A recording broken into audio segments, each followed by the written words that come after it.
Thanks for being with us here on Atlanta News First Plus. I'm Joy Lim Nakrin with a look at some of the top stories that we're following. Now, we're learning some brand new details about a homicide investigation underway. Gwinnett police are investigating this case, and we have just learned from police that the victim here in this homicide is 35-year-old Stephen Thomaston. This is a story that we first brought you earlier this morning. And again, this victim was found on a dirt road in Gwinnett County late last night.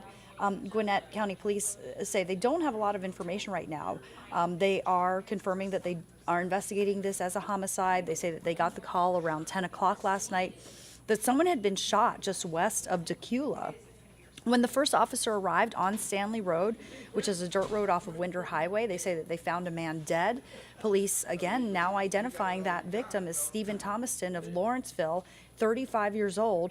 There are no homes or businesses that stretch of Stanley Road, but knowing who the victim is, certainly a big help for investigators as they're now going to work backwards, uncovering the final hours and days of his life. Let's listen. Are trying to gather all information. Detectives are exploring all motives and all scenarios, and we don't know at this time. So if anyone has information in this case that you believe can help investigators solve this crime, you are asked to contact Gwinnett County Police, or you can also, if you want to be anonymous, contact Crime Stoppers at 404-577-TIPS. Once again, that number is 404-577-TIPS. But we also have a link on our website with some more information about what you can do, and it links up to the Crime Stoppers website, stopcrimeatl.com. And, it's so important, of course, police have said, to hear from the public if you do have any information that can help. But in addition to that, there's an incentive because Crime Stoppers tipsters can receive a cash reward for any information leading to an arrest or indictment in this case. So if you know anything, you are certainly asked to please share that with investigators as well. Okay, I want to tell you about another story that's out of DeKalb County right now, and it's a shooting investigation underway, but the thing is that this happens just as there's an ordinance up for discussion, okay? So they were called out, and police were called out to a Citgo gas station where shots were fired last night. But this comes as there's an important deadline about for the installation of surveillance systems at certain businesses. So county commissioners passed this ordinance back in December. Convenience stores and high-risk businesses in unincorporated DeKalb County now have until June 30th to install high-definition surveillance systems to deter crime. So obviously that's coming up very quickly. That deadline just a couple weeks away. And in this particular situation, again, this is a Citgo station where shots were fired. Our team did speak with a clerk who was on duty at the time and said that the gas station does have surveillance cameras. And he is hoping that surveillance cameras can deter crime. Let's listen. These cameras, they show up the whole area. They put the yellow tape around the whole area. We can't even go into the store. We got surveillance all around here. Like she got hidden cameras around there. So, it's surveillance. And she got surveillance at Amazon Hub. And we're still working to gather more information from police about exactly what unfolded here, but certainly a reminder about that new ordinance that takes effect on June 30th, where some businesses are going to have to install those surveillance systems. Also want to let you know about this ongoing discussion about Canton Street in Roswell. It's been a question for several weeks now. Should the city close a section of Canton Street to through traffic on weekends over the summertime? The idea would be to create a walkable promenade here. Well, last night at a city council public works committee meeting, they were supposed to form a task force to look into this matter. After the mayor got so much pushback from business owners about it. But these business owners were really upset because of all the parking spots that their customers would lose, and the fact that city leaders really wanted to do this before construction has even begun on a planned parking garage nearby. There was a lot of discussion at last night's meeting about this task force, how it would be structured, but in the end, committee members decided they just needed more time before forming that task force. Among the business owners, again, shutting down the street is the owner of 1920 Tavern, and she says this would just be horrible for her business. Let's listen. In a way, my biggest source of advertising. My biggest source of advertising is those 12,000 cars going past my restaurant every single day. And to just continue this when there's no thought process through any of it is just silly. My hope is that the city realizes that this promenade is an absolute disaster waiting to happen.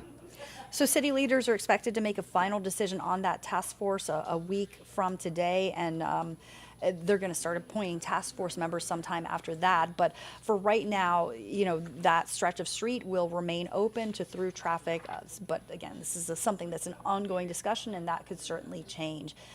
Also want to tell you about this story that, you know, it's quite sad, but it's got a silver lining to it. There's this historic church that was essentially just destroyed by vandals. It's been a part of the community for about a century now. It's just outside of Augusta, and look at the damage that vandals have done to the point that it's really unsafe to be inside of this church. Well, now strangers from all across the state are coming together, and they're donating their time, their money, their resources to build this church back up again and, you know, really salvage this for the community. 3 kids, young people, were charged with the destruction of the building. The new group has their work cut out for them. As you can see, the building is riddled with broken glass and doesn't have electricity anymore, but they're confident that they can turn this around and make this historic church part of the community once again. Okay, I want to show you this radar. And, you know, we are keeping an eye out for severe weather. I want to bring in First Alert Meteorologist Cutter Martin. A very, very busy day for you guys in the Weather Center. Yeah, stormy even in areas that aren't seeing, you know, by definition, severe weather. Storminess is widespread. Severe conditions, we'll say scattered. Some neighborhoods will see the potential of some gusty winds today, perhaps some hail up to about the size of quarters to golf balls. And in red, that shading there, that's a tornado watch in effect until 7 o'clock this evening for Heard, Troup, and Meriwether counties, and until 5 o'clock this evening for our one Alabama county there, that is Randolph County. Again, central time zone there, about 7 p.m. across the state line, including portions of LaGrange, the Franklin community, getting over into Meriwether County. That's the spot we'll be watching for the greatest chance of severe weather here for the next several hours, getting into the early evening time frame. So again, keep an eye on the forecast, especially south and southwest of the city of Atlanta proper. Tornado watch is in effect until 7 o'clock this evening. Just reiterating this one more time for Troup, Heard, and Meriwether counties until 5 p.m. Central for Randolph County, Alabama. So certainly we'll be watching this area in particular for a greater risk of some severe weather. Further to the north, no watches in effect at the moment. Tornado nor severe thunderstorm, but we will be watching for the metro as well. Of course, they could always adjust. They could always expand, maybe even extend that watch and issue a new one as well. Thank you for tuning in, for watching A&F Plus. I'm Atlanta News First Alert Meteorologist Cutter Martin here to give you a check of the forecast. And speaking of Atlanta, the immediate metro, let's go ahead and bring it out to a live look. It is raining just a little bit, or those... No, that's rain. A little bit of light rain there on the top end of the perimeter. We're at the Queen Building here, basically 400 and 285. What you see in the foreground there, that's Sandy Springs, and then in the distance you see Buckhead. Beyond that, you see downtown and midtown Atlanta. And earlier there was some sunshine after our morning storms that allowed the atmosphere to destabilize. And what I mean by that is that the clouds want to grow taller. So the conditions were there for new showers to develop, and you are seeing this top end of the perimeter, some wind-blown raindrops there kind of moving through the Sandy Springs area. And we can bring you a live look at radar now, not a look at the latest alerts, but where it's raining, even where storms are not severe. And you can see that we do have a band of rain moving through the top end of the perimeter right now. That's where you see this particular shot. Moving across the top end of the perimeter, a little downpour move through West Midtown, West Buckhead, and then through Druid Hills, the Brookhaven area. Now it's weaker into Gwinnett County, Snellville. Further to the west, we do have a stronger storm over Bremen. This is moving to Carroll County now, and this will make a run at the city of Atlanta. The trend has been for these storms, more organized storms to our west, to weaken as they move into the city. Nonetheless, worthy of our attention, we'll be watching this pretty closely as it moves from probably just south of due east over the next hour to hour and a half. So Villa Rica, basically now, 122, the rain will pick up.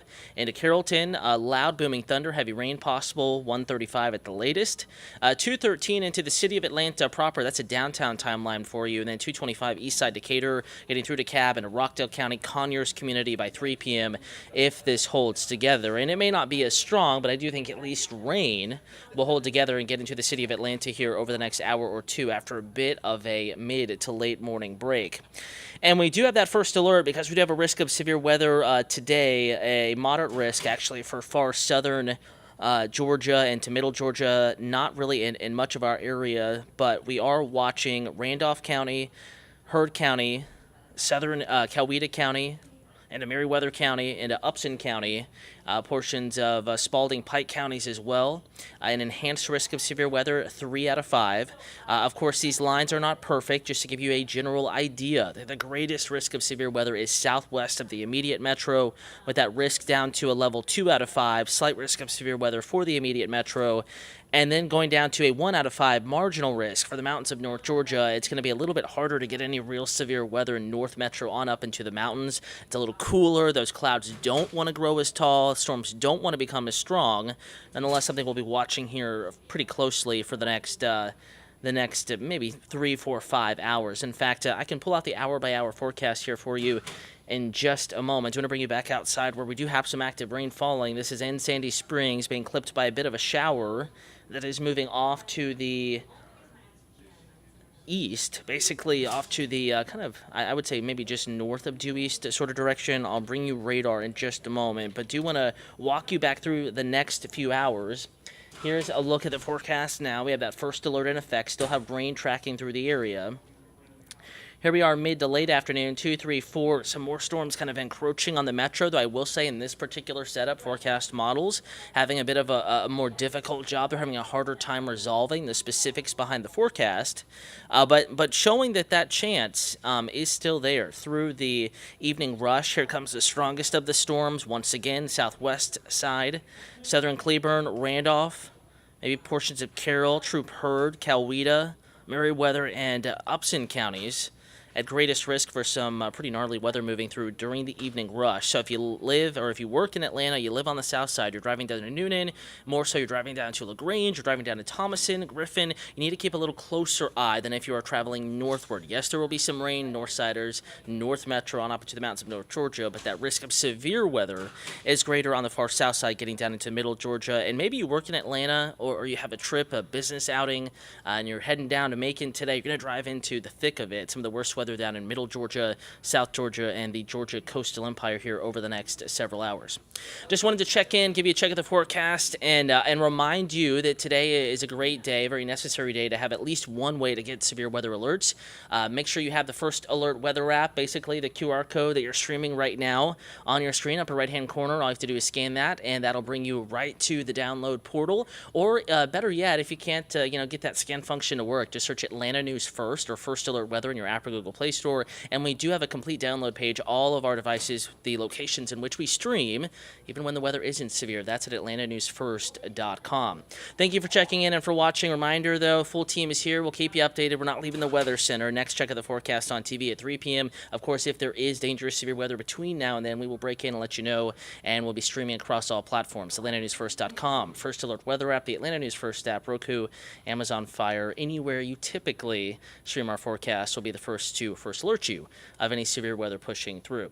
So summarizing all of that, there's some rain and a few storms out there now. Stormiest of the weather, let's say mid-afternoon onto and through early evening, focused south and southwest of the city of Atlanta proper. A great day to have at least one way to receive severe weather alerts. We'll leave you with a live look outside. We'll keep you updated as storms move through North Georgia this afternoon.